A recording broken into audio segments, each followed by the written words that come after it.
ay matanda na sana. Mataray, maanghang manalita, walang uurungan. Ay kailangan lumisan na. Pinangingilagan ng karamihan. Alam kong nasa tama ako, tapos pinagpipilitan ng kausap ko na tama siya. Siyempre, igigit ko na ako'y tama. Mula pa nung, sabi nila, mula pa nung high school ako, naririnig kong mataray ako suplada, pero nasa lugar.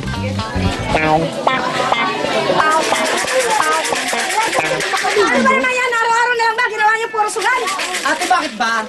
Nagbibingo lang naman kami dito, ah. Ginagawa ba ka masama? Ha? Masama dahil yan ay sugal!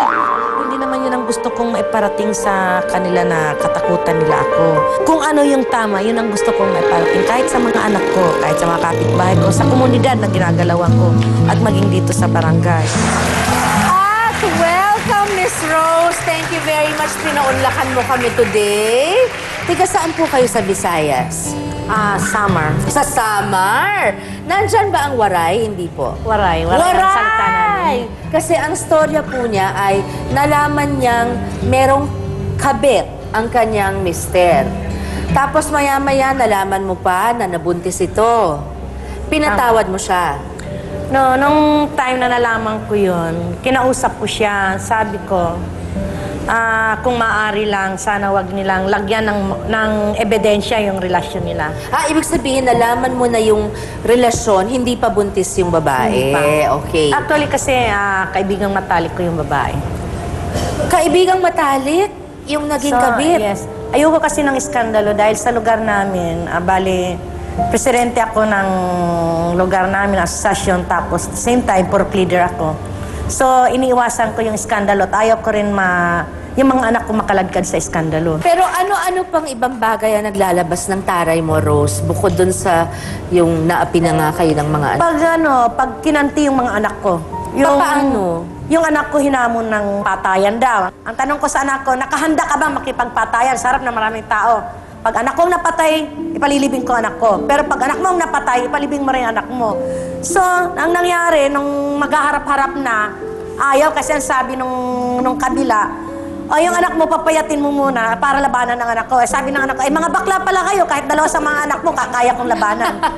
Naku, yun naman talaga. Sa labas, mataray si Miss Rose talaga. Pero pagdating sa bahay, bilang isang ina, sa isang magulang, palaging hinahangad na buo ang pamilya niya. Tama. Pero ako, never na hinangad ko yon.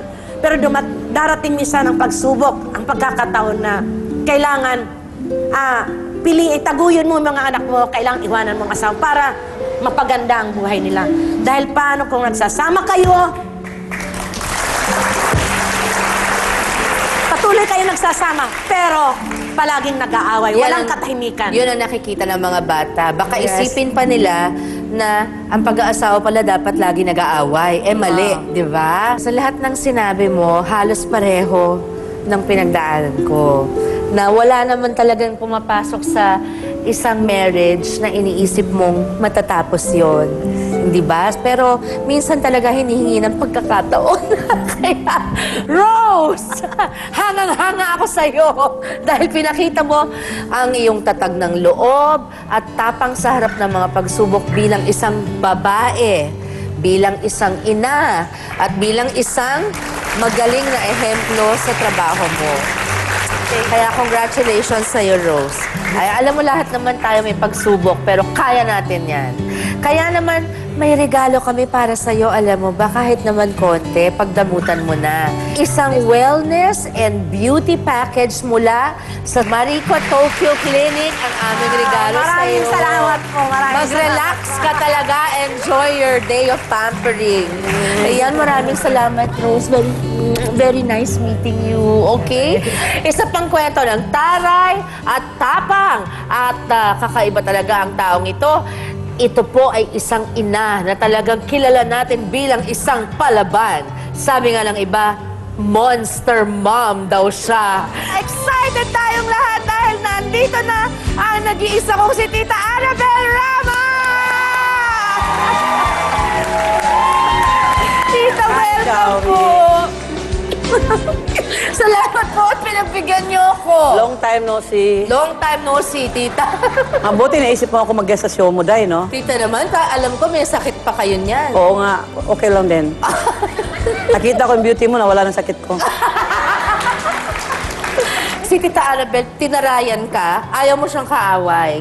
Pero pagka minahal ka niya, ako, sa kabutihan ng Panginoon, mahal ako ni Tita Annabel. Siyempre, type kong anak mo, Day, para sa anak ko. Sayang, hindi natuloy, no? Grabe. Oo, tig-isa sana tayong kambal. Yun na nga eh, sayang Diba? naman yun. Magulo talagang showbiz eh. Pero Saan siya napunta ngayon, Day? Ha? Meron na sa iba ngayon? Wala. Ah, wala na? Wala. Wala nang kapalit yung dati, wala na? Wala okay. pa. Kumusta naman si Richard? Okay naman. Busy trabaho. Meron din naman. Wala rin. Ah, wala rin. Hindi sila nag-uusap. Hindi ko nga alam, Day, eh. Ayoko rin tanungin, baka sabihin, pakialamera Ayoko ako. makialam. Oo nga, ayoko makialam din. Anyway, tita, napapaaway kayo lalo na para sa mga alaga ninyo. Because you manage so many artists, hindi Yes, po ba? Kailan po lumalabas ang taray ninyo at galit ninyo? Kung naapi na yung mga talents ko, especially yung mga anak ko, pag yung hindi kumikibo tapos bibigyan ng news hindi maganda, Para mayroong iintriga na mali. Intriga, mali-mali. Doon ako nagagalit talaga. Pero tita, meron kaming ipapakita sa inyo mga pictures ngayon po na ang ilan sa kanila, mga alaga ninyo. And we know na basta alaga ni Tita Annabel, parang anak na rin halos ang turing. Siyempre naman. Career Oo naman. yan at syempre gagabayan mo pati kung Hindi paano ka naman pwede makitungo. mag-manage, Shawi, kung hindi mo type yung ima-manage mo. Oo. Kasi for me, pag nag-manage ako, mamahalin ko sa parang tunay kong anak. So tinuturuan nyo rin ng tamang asal. Siyempre naman, Tita, ito po ang first photo natin. Ikwento niyo po sa amin kasi I think nagkaroon kayo ng kaunting tampuhan pero naayos. Ito po.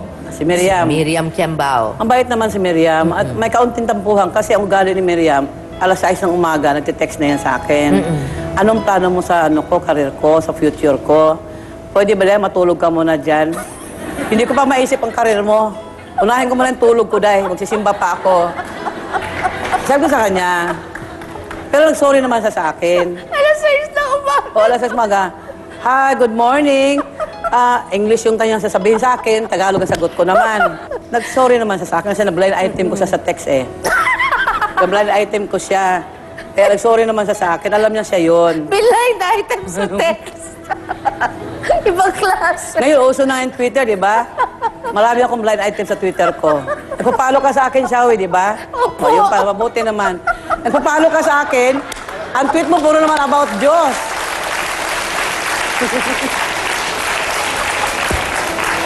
Tita, nakakaloka. Nagpapalo ka sa akin, puro mga tweet mo, nagsasawa ako, bakit puro Lord, God bless you. May Kasi- kaulo. Kasi ang aking tweet, ang kapal ng mukha mo, ganyan. Pagdating sa iyo, iba na. God, Lord, Lord, save my child. Okay, tita, ito naman. Okay na kami. Okay na kayo ni Oo. Nay Christy. Okay Gaano na po kami. kayo katagal na nagkaroon ng hidwaan? Nagdemandahan kami, dinimanda ko siya. Nagulat na naman ako. Sabi ko lang Dinimanda ko siya ng libel. 20 years inabot. 20 years? Yes. Panalo ako. Naalala niyo pa po kung ano yun? In 20 years? Marami akong alam. Pero, is Christy naman, hindi siya hindi naman niya ako kinakalaban. Yung susulat niya sa mga anak ko, parang ano nangyari. At saka pag sa mga anak ko naman, pag masalubong mo si Christopher Min, patiin niyo. Kasi hindi niyo kaaway yan. Ako lang kaaway niyo. Hindi ba kayo napapagod, tita? Like, may demanda, may... Di ba? Yung may Alam mo, ganon- Shawi, ako, never ako nag-start ng away. Ako'y tahimik lang, nagtatrabaho lang ako. Ako lagi inaaway. Hindi ko alam bakit. Next picture. JC De Vera. Yan ang pinakamabait kong... Actually, mabait naman lahat sila. At saka yan, natutuwa yan kasi biro mo naman. Nakabili na siya ng bahay, napagawa yung bahay ng nanay niya. Nakakatuwa Yung coaching gusto niya, bili niya, meron pa siyang savings account. Sabihin, dahil sa akin, gumanda ang buhay niya. Tsaka mabuting anak kasi Mabuti. pinagawa ang bahay ng Yes. mama niya. Mabait na Nakakatuwa bata naman yan, malaman yun.